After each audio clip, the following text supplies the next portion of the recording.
आप सभी का हार्दिक स्वागत है आपके अपने YouTube चैनल स्टडी स्मार्ट 2.00 में। आज की क्लास में हम काल और क्रिया दोनों टॉपिक के सम्मिलित रूप से प्रीवियस ईयर क्वेश्चन आंसर करने वाले हैं। आज की क्लास में हम जो 30 क्वेश्चन करने वाले हैं वो क्रिया और काल दोनों टॉपिक को संपूर्ण रूप से कवर करेंगे। आज की क्लास में ये दोनों टॉपिक आपके पूर्ण रूप से क्लियर हो जाएंगे। तो आज के पहले प्रश्न की शुरुआत करते हैं। वह है विद्यालय जा चुका था, वाक्य में पक्ष है।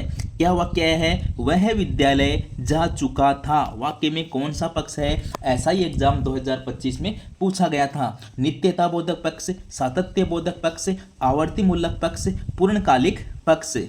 अब बातें तो वही है लेकिन इन शब्दों का थोड़ा जो रूप है वो चेंज दिया गया है आपको कंफ्यूज करने के लिए, इसीलिए हमें प्रश्न करने जरूरी है। इसका सही आंसर हो जाएगा पूर्णकालिक पक्ष। लेकिन हम इन चारों ऑप्शन को ध्यान से पढ़ लेते हैं कि नित्यता बोधक पक्ष क्या होता है। पहला देखना, नित्यता बोधक पक्ष, नित्य यानी होता है हमेशा। नित्यता बोधक पक्ष में क्रिया के हमेशा रहने या स्वभाव का बोध होता है, यानी इसमें यूनिवर्सल ट्रूथ यानी शाश्वत सत्य वाली बातें आती है या स्वभाव की बात की जाती है। जैसे सूर्य पूर्व से उगता है, यानी इसमें क्रिया के हमेशा रहने या स्वभाव का बोध होता है। दूसरा देखना, सातत्य बोधक पक्ष, इसे हम और किस नाम से जानते हैं? अपूर्ण पक्ष। अपूर्ण यानी जिसमें कोई क्रिया या तो अपूर्ण है या कोई क्रिया जारी रही है। यानी सातत्य बोधक पक्ष या अपूर्ण पक्ष में किसी कार्य के वर्तमान में जारी रहने का पता चलता है। जैसे वह विद्यालय जा रहा था, यानी अभी क्या है? वो जारी है, तो वो होता है सातत्य बोधक पक्ष। तीसरा देखना, आवर्ती मूलक पक्ष, इसमें आवर्ती मूलक देखो, आवर्ती यानी बार बार, इसमें क्रिया के बार बार होने या आदत का बोध होता है। जैसे वह रोज विद्यालय जाता है, यानी उसकी आवर्ती जो बार बार होने का बोध होता है। तो नित्यता बोधक क्या होता है? हमेशा रहने का बोध होता है। सातत्य बोधक में लगातार जारी रहने का बोध होता है।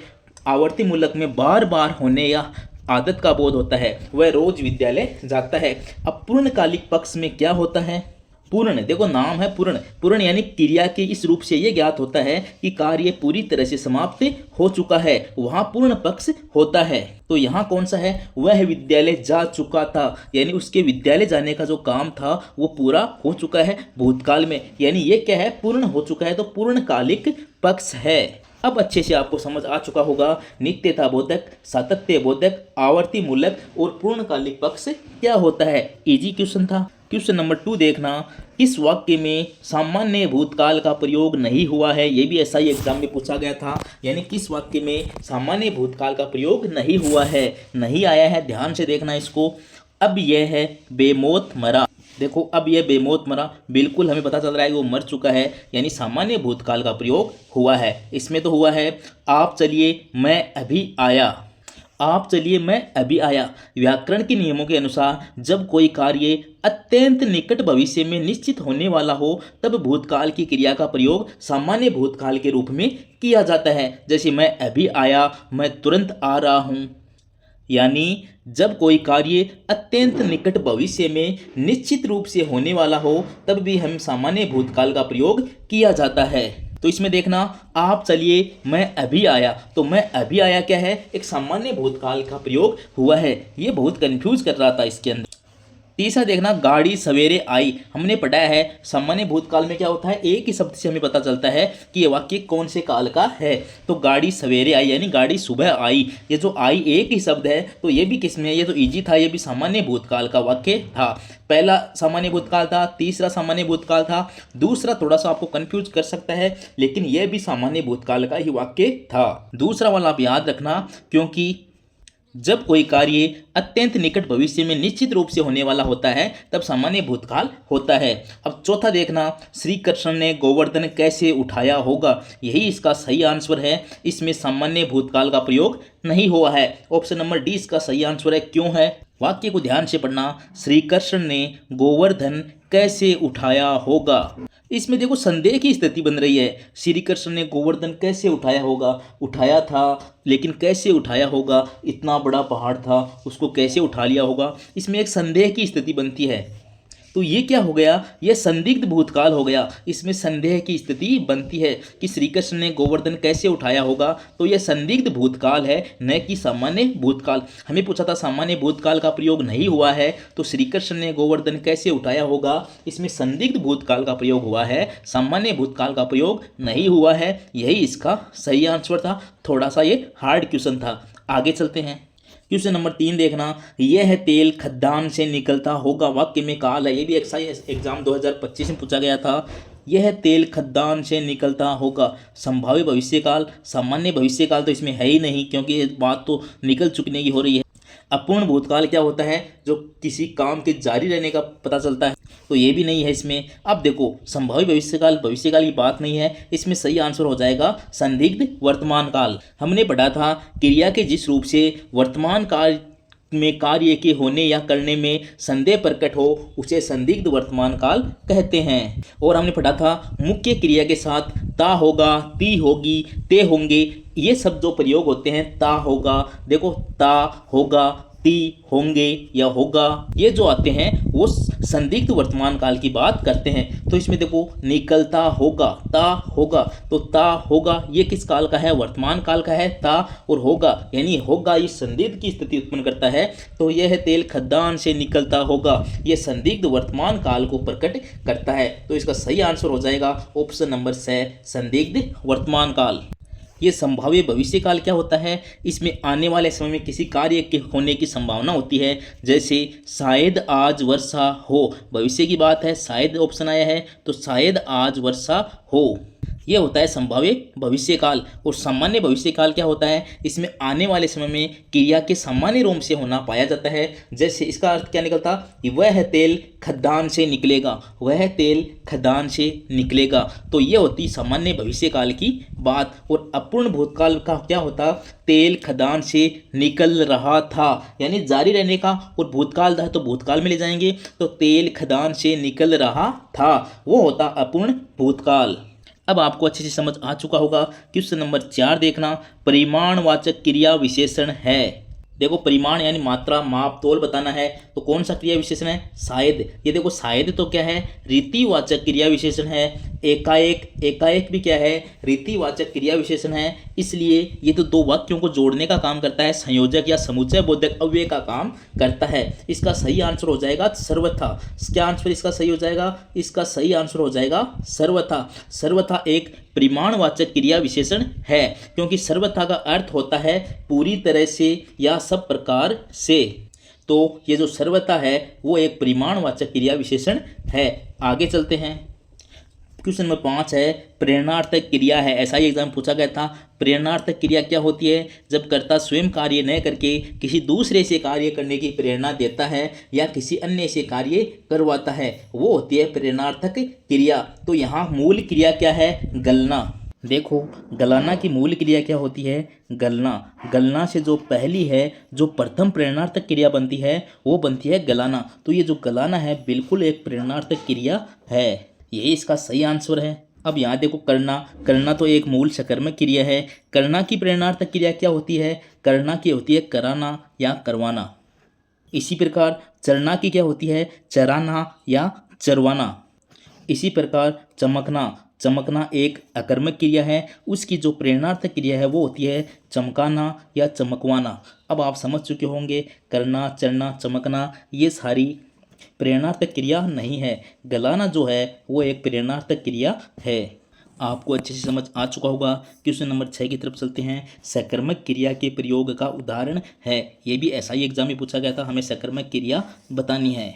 इसमें देखो मैं गया, इसमें कोई भी कर्म उपस्थित नहीं है, डायरेक्ट गया का प्रभाव किस पर पड़ता है, सब्जेक्ट के ऊपर मैं पर पड़ रहा है। तो मैं गया क्या है, एक अकर्मक क्रिया है। मैं सकर्मक पूछा था। पक्षी उड़ते हैं, उड़ना भी एक पक्षियों की स्वाभाविक क्रिया है। पक्षी उड़ते हैं, जो उड़ते हैं या उड़ना, इसका सीधा प्रभाव कर्ता पर पड़ रहा है, इसमें भी कोई कर्म उपस्थित नहीं है, इसलिए दूसरी भी क्या है, अकर्मक क्रिया है। आप मेरे मित्र ठहरे, इसमें देखो ये जो ठहरे है या ठहरना, ठहरना भी एक अकर्मक क्रिया है। इसका प्रभाव किस पर पड़ रहा है, मेरे मित्र के ऊपर पड़ रहा है। तो आप मेरे मित्र ठहरे, ये ठहरना भी क्या है, एक अकर्मक क्रिया का उदाहरण है। इसका सही आंसर हो जाएगा ऑप्शन नंबर 6, मैं तुम्हें उपाय बतलाता हूँ।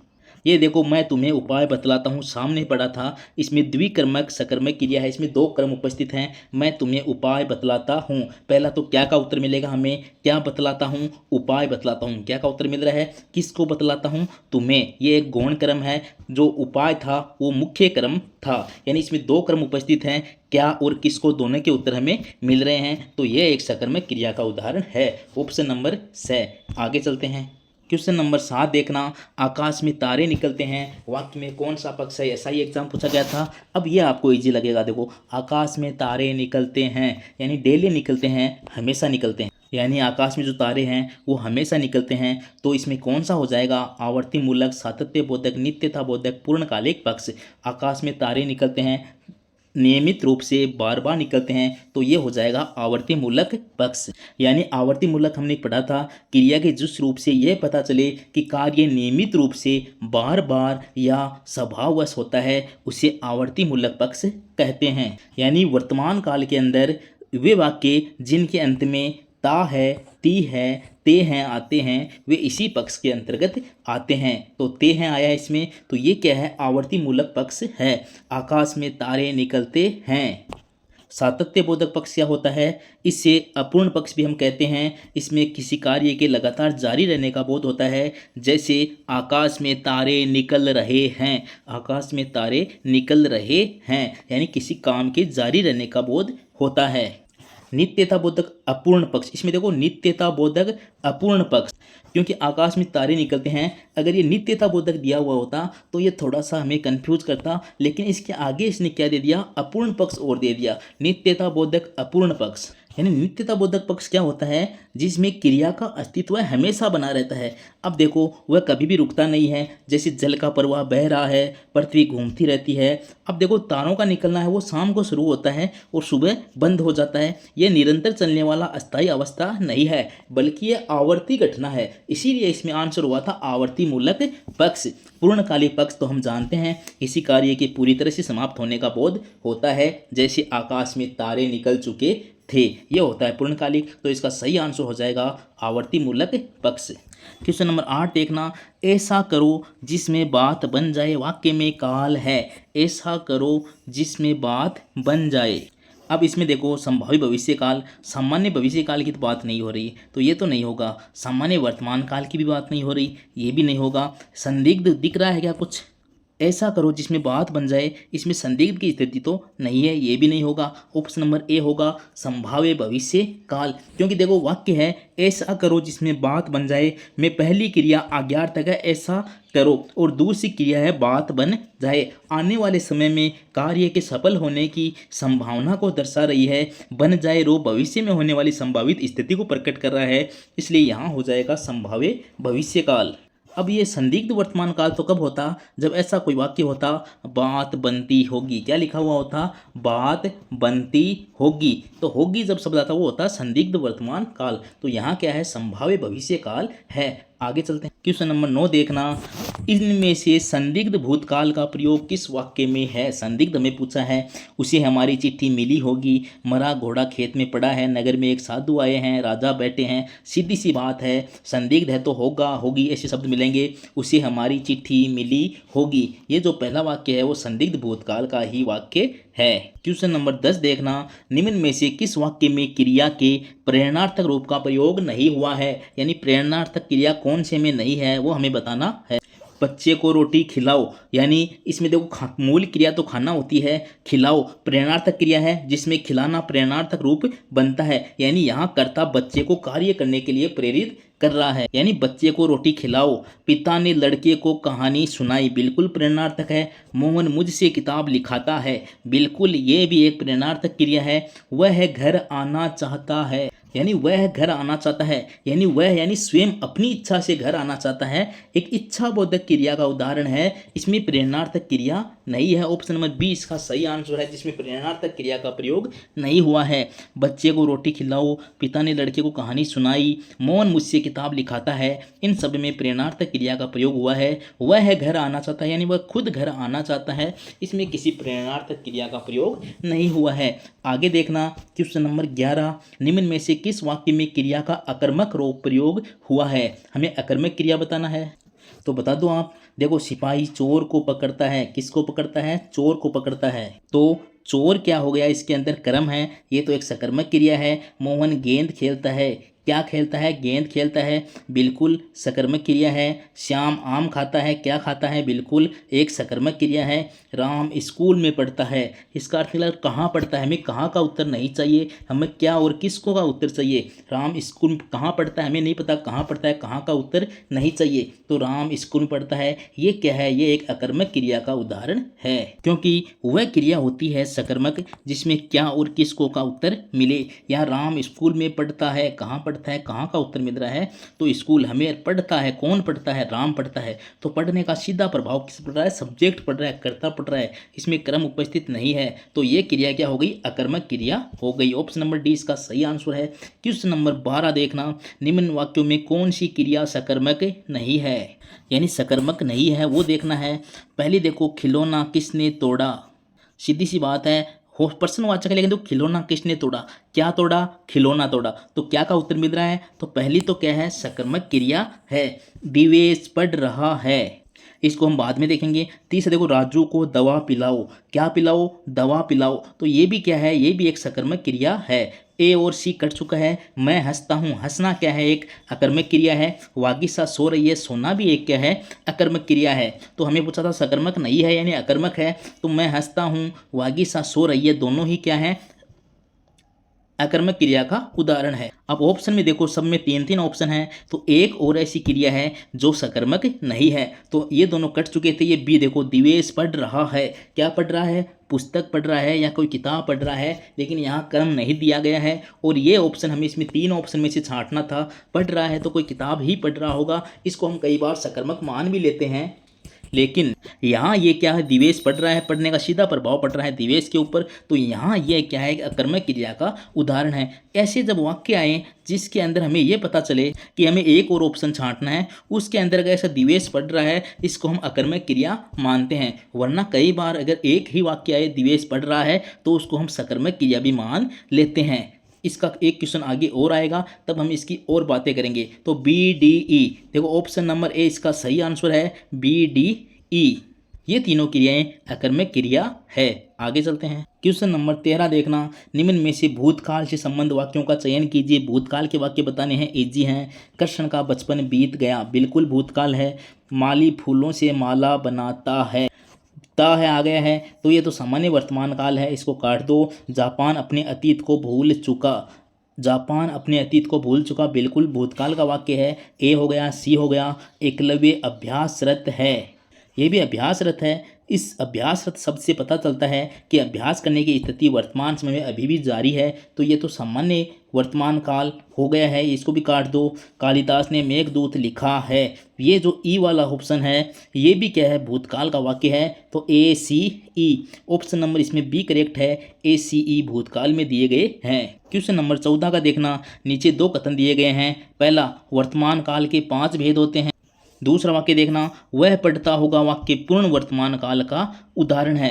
वर्तमान काल के 5 भेद होते हैं, हमने पढ़ा था, बिल्कुल 5 भेद होते हैं। तो पहला ऑप्शन तो बिल्कुल सही है, वह पढ़ता होगा। इसमें पूर्ण वर्तमान काल थोड़ी होगा आ गया है, देखो इसमें संदिग्ध की स्थिति बन रही है। वह है, पढ़ता होगा, ये तो संदिग्ध वर्तमान काल का उदाहरण है। तो इसमें पहला कथन सही है, दूसरा गलत है। तो ऑप्शन नंबर सी इसका करेक्ट आंसर है। कथन फर्स्ट सही है, लेकिन कथन सेकंड गलत है। देखो, सामान्य वर्तमान काल क्या होता है? वह है पढ़ता है। पूर्ण वर्तमान काल क्या होता है? उसने पढ़ा है, यानी पूर्ण हो चुका है। और अपूर्ण वर्तमान काल क्या होता है? वह पढ़ रहा है। संदिग्ध वर्तमान का काल क्या होता है? वह है पढ़ता होगा। और संभाव्य वर्तमान काल क्या होता है? शायद वह पढ़ता हो। एक बार वर्तमान काल के 5 भेद आप दोबारा समझ लो। सामान्य वर्तमान काल होता तो क्या वाक्य बनता? वह है पढ़ता है। तात्कालिक या अपूर्ण वर्तमान काल होता तो क्या होता? वह पढ़ रहा है, वह पढ़ रहा है। पूर्ण वर्तमान काल क्या होता? उसने पढ़ा है। और संदिग्ध वर्तमान काल तो दिया गया है इसमें, वह पढ़ता होगा। और संभाव्य वर्तमान काल होता शायद वह पढ़ता है। ये थे वर्तमान काल के 5 भेद। आगे चलते हैं। क्वेश्चन नंबर 15 का देखना, नीचे दो कथन दिए गए हैं। जिन शब्दों से किसी कार्य के होने या करने का बोध होता है उन्हें क्रिया कहते हैं। बिल्कुल, क्रिया के मूल रूप को धातु कहते हैं। और धातु से क्रिया बनाई जाती है। बिल्कुल इसमें कथन फर्स्ट और कथन दोनों ही सही हैं। क्वेश्चन नंबर 16 का देखना, घास हरी होती है, इस वाक्य में होती है क्या है?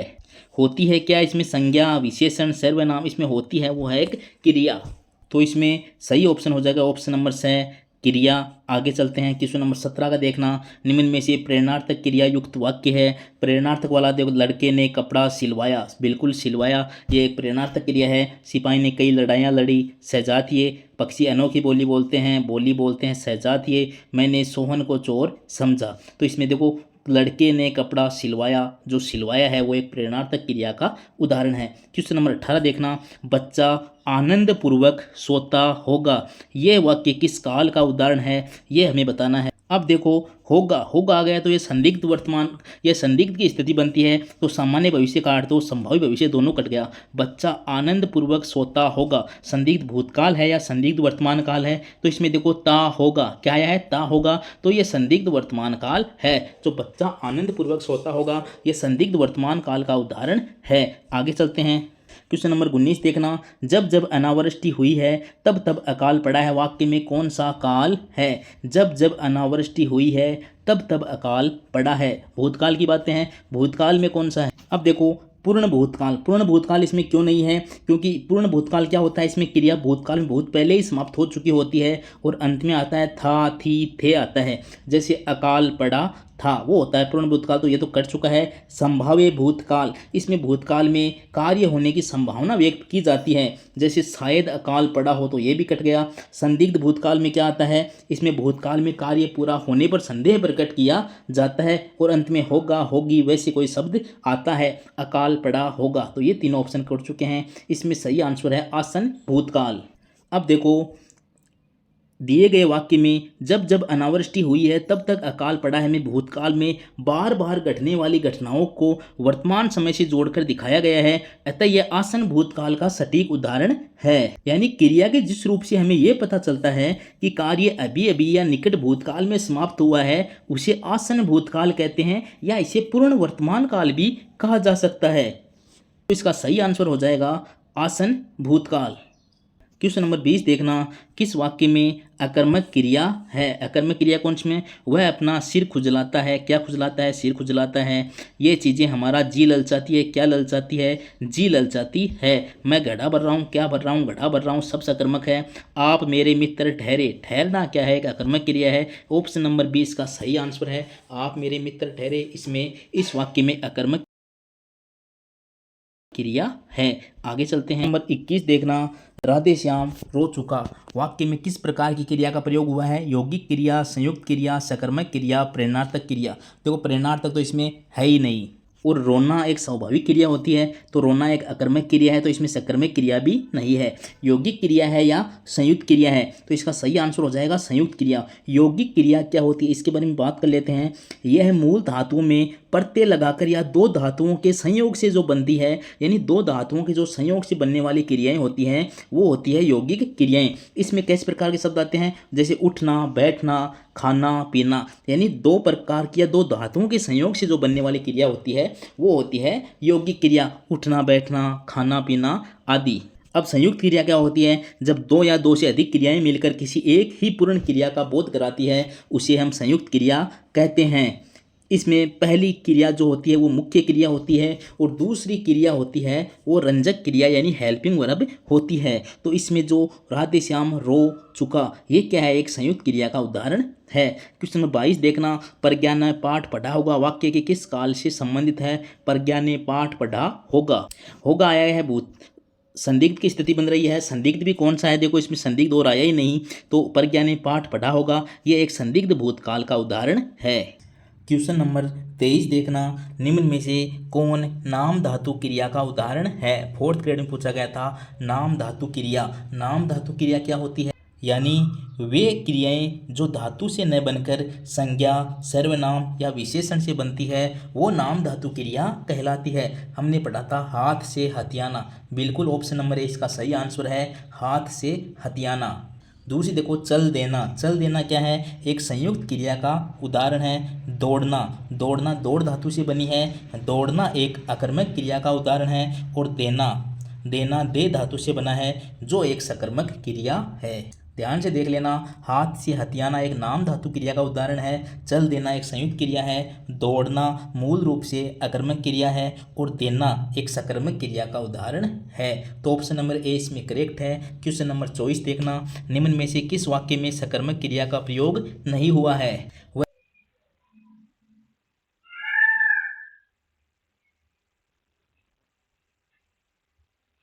क्वेश्चन नंबर 24 देखना, वाक्य में सकर्मक क्रिया का प्रयोग नहीं हुआ है। क्वेश्चन नंबर 24 देखना, निम्न में से किस वाक्य में सकर्मक क्रिया का प्रयोग नहीं हुआ है? वह विज्ञान पढ़ाता है। क्या पढ़ाता है? विज्ञान पढ़ाता है, बिल्कुल सकर्मक क्रिया है। बच्चा गीत गा रहा है। क्या गा रहा है? गीत गा रहा है, बिल्कुल सकर्मक है। मोहन क्रिकेट खेलता है। क्या खेलता है? क्रिकेट खेलता है, सकर्मक है। मेरा दिल घबराता है। अब देखो, ये घबराना जो है वो एक अकर्मक क्रिया है। याद रखना, घबराना एक अकर्मक क्रिया है। वाक्य में क्रिया का फल सीधे कर्ता यानी दिल पर पड़ रहा है। मेरा दिल घबराता है, तो घबराना क्या है? एक अकर्मक क्रिया का उदाहरण है। हमें यही पूछा था, सकर्मक क्रिया का प्रयोग नहीं हुआ है, तो ऑप्शन नंबर स में मेरा दिल घबराता है, इसमें सकर्मक क्रिया का प्रयोग नहीं हुआ है। घबराना एक अकर्मक क्रिया है। आगे देखते हैं, क्वेश्चन नंबर 25 देखना, निम्न में से कौन सा वाक्य हेतु हेतुमत भूतकाल का उदाहरण है? वह आया और मुरारी को गले मिला। मैं पढ़ता लेकिन पुस्तक खो गई। लड़के ने पुस्तक पढ़ी है। राधा पुस्तकालय में पढ़ती है। हमें हेतु हेतुमत भूतकाल का बताना है। हेतु हेतुमत भूतकाल क्या होता है? जब भूतकाल में किसी एक क्रिया का होना दूसरी क्रिया पर निर्भर करता है तो वहाँ यह काल होता है। उससे हमें यह भी पता चलता है कि कार्य होने वाला था लेकिन किसी कारण से पूरा नहीं हो सका। वाक्य में पढ़ना एक क्रिया थी जो पुस्तक खो जाने के कारण पूरी नहीं हो चुकी, तो इसमें ऑप्शन नंबर बी करेक्ट है। मैं पढ़ता लेकिन पुस्तक खो गई, इसमें हेतु हेतुमत भूतकाल का उदाहरण है, क्योंकि भूतकाल में किसी एक क्रिया का होना दूसरी क्रिया पर निर्भर करता है और यह भी पता चलता है कि कोई कार्य होने वाला था वो किसी कारण से पूरा नहीं हो चुका। तो इसमें मैं पढ़ता लेकिन पुस्तक खो जाने से मैं पढ़ नहीं सका, तो ये हेतु हेतुमत भूतकाल का उदाहरण है। पहला देखो, वह आया और मुरारी को गले मिला। दो वाक्य हैं, वह आया मुरारी को गले मिला, तो ये दोनों ही सामान्य भूतकाल के उदाहरण हैं। लड़के ने पुस्तक पढ़ी है, लड़के ने पुस्तक पढ़ी है, यह एक आसन भूतकाल का उदाहरण है। आसन भूतकाल को हम पूर्ण वर्तमान काल भी बोलते हैं। तो लड़के ने पुस्तक पढ़ी, ये तो सामान्य भूतकाल होता, लेकिन पढ़ी है आगे जुड़ गया है, तो ये आसन भूतकाल या पूर्ण वर्तमान काल का उदाहरण है। राधा पुस्तकालय में पढ़ती है, तो राधा पुस्तकालय में पढ़ती है, ये एक सामान्य वर्तमान काल का उदाहरण है। क्वेश्चन नंबर 26 देखना, निम्न में से कौन सा वाक्य संदिग्ध वर्तमान काल का है? मोहन सुबह उठता है। मोहन, चांद अभी अभी निकला है, संभवतः कल आएगा। हमें संदिग्ध पूछा है, तो मोहन आ रहा होगा। मोहन आ रहा होगा, होगा आया है, तो ये संदिग्ध वर्तमान काल का उदाहरण है। इसमें देखो, मोहन सुबह उठता है, सामान्य वर्तमान काल का उदाहरण है। चांद अभी अभी निकला है, यानी ये आसन भूतकाल या पूर्ण भूतकाल का उदाहरण है। संभवतः वह कल जाइएगा, ये संभाव्य भविष्य काल का उदाहरण है। संभवतः वह कल जाएगा, संभाव्य भविष्य काल का उदाहरण है। आगे चलते हैं, क्वेश्चन नंबर 27 देखना, जिन क्रियाओं का फल क्रम पर पड़ता है वे कही जाती है, वे कहती है सकर्मक क्रिया, यानी जिन क्रियाओं का फल क्रम पर पड़ता है वे सकर्मक क्रिया कहलाती है। क्वेश्चन नंबर 28 देखना, निम्न में से कौन सा वाक्य संदिग्ध वर्तमान काल का उदाहरण है? संदिग्ध तो अच्छे से याद हो चुका होगा। मैं यहाँ सुबह से बैठा हूँ, पुलिस बदमाश का पीछा कर रही है, सीतामढ़ी में बाढ़ आ रही होगी, बिल्कुल ऑप्शन नंबर से संदिग्ध वर्तमान काल का उदाहरण है। आगे चलते हैं, क्वेश्चन नंबर 29 का देखना, निम्न वाक्यों में किस में अकर्मक क्रिया का प्रयोग नहीं हुआ है? पहले हम क्वेश्चन नंबर 30 देखते हैं, निम्न वाक्यों में किस में अकर्मक क्रिया का प्रयोग हुआ है? वो पूछा है कौन सी में अकर्मक क्रिया है। आज हमने खीरे खाए, क्या खाए? खीरे खाए, सकर्मक है। नेहा कपड़े धोती है, क्या धोती है? कपड़े, बिल्कुल सकर्मक है। राम पत्र लिख रहा है, क्या लिख रहा है? पत्र लिख रहा है, बिल्कुल सकर्मक है। रोहन रो रहा है, रोना क्या है? एक अकर्मक क्रिया है, तो इसमें सही आंसर हो जाएगा ऑप्शन नंबर बी, रोहन रो रहा है, इसमें अकर्मक क्रिया का प्रयोग हुआ है। अब देखते हैं क्वेश्चन नंबर 29, निम्न वाक्यों में किस में अकर्मक क्रिया का प्रयोग नहीं हुआ है, यानी अकर्मक किस में नहीं है? सबसे पहले हम पढ़ते हैं श्याम सोता है। सोना क्या है? एक अकर्मक क्रिया है। बिल्कुल, सोना एक अकर्मक क्रिया है, याद रखना। कृष्ण नहाता है। कौन नहाता है? कृष्ण नहाता है। बिल्कुल, नहाना क्या है? अकर्मक क्रिया है। श्याम सोता है, कृष्ण नहाता है, दोनों में ही अकर्मक क्रिया का प्रयोग हुआ है। महेश खांसता है। खांसने का प्रभाव भी कर्ता पर पड़ रहा है, ये भी एक अकर्मक क्रिया का उदाहरण है। तीनों ही अकर्मक क्रिया के उदाहरण हैं। अब चौथी देखनी, राम पढ़ता है। अब कौन पढ़ता है? राम पढ़ता है। इसमें पढ़ने का प्रभाव भी सीधे कर्ता पड़ रहा है, ये भी एक अकर्मक क्रिया की तरह ही हमें दिखाई दे रहा है। लेकिन अपवाद के अंदर हमने पढ़ा था, अगर कुछ वाक्य ऐसे होते हैं जिसमें हमें क्या और किसको का उत्तर मिले, यानी जिनकी संभावना होती है, उन्हें भी हम सकर्मक मान लेते हैं। तो राम पढ़ता है।